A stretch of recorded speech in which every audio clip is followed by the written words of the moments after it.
Blood donor অ্যাসোসিয়েশনের গ্রুপে খবর পাই যে পারুল হালদার মণ্ডল একজন, তার রক্তের এ পজিটিভ রক্তের প্রয়োজন।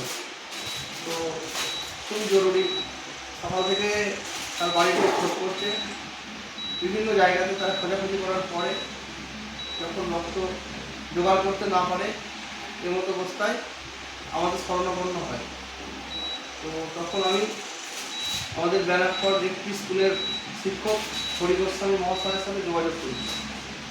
হরিবাবু তিনি সঙ্গে সঙ্গে রক্ত দিতে রাজি হয়ে যান এবং সেই মতো হরিবাবু এবং আমি নবদ্বীপ স্টেট জেনারেল হসপিটালের ব্লাড ব্যাঙ্কে এসেছি রক্ত দিতে।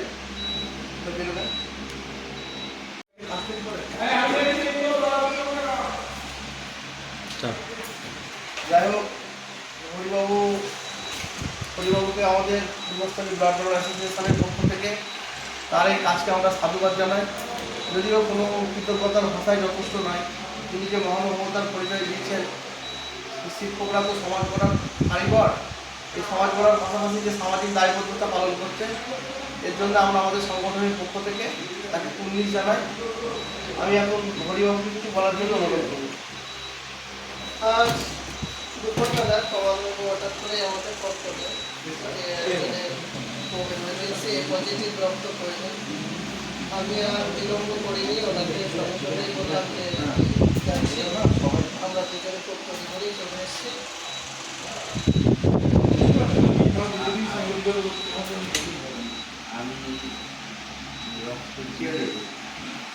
কাছে আছে, আমি ভুল বলবো,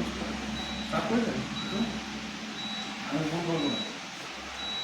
আজ আমরা আমাদের পূর্বস্থলী ব্লাড ডোনার অ্যাসোসিয়েশনের গ্রুপে খবর পাই যে পারুল হালদার মণ্ডল একজন, তার রক্তের এ পজিটিভ রক্তের প্রয়োজন। তো খুব জরুরি, সকাল থেকে তার বাড়িতে খোঁজ করছে, বিভিন্ন জায়গাতে তারা খোঁজাখুঁজি করার পরে যখন রক্ত জোগাড় করতে না পারে এমতো অবস্থায় আমাদের শরণাপন্ন হয়।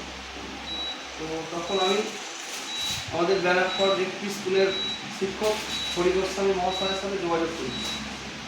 হরিবাবু তিনি সঙ্গে সঙ্গে রক্ত দিতে রাজি হয়ে যান এবং সেই মতো হরিবাবু এবং আমি নবদ্বীপ স্টেট জেনারেল হসপিটালের ব্লাড ব্যাঙ্কে এসেছি রক্ত দিতে।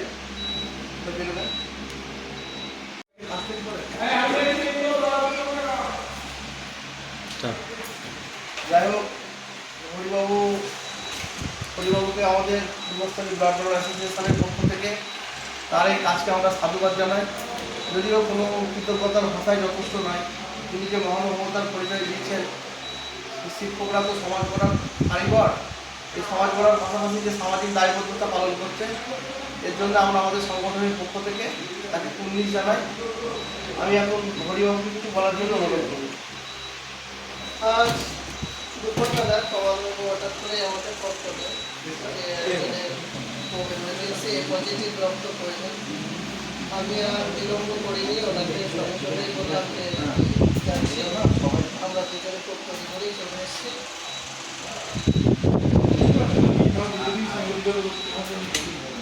আমি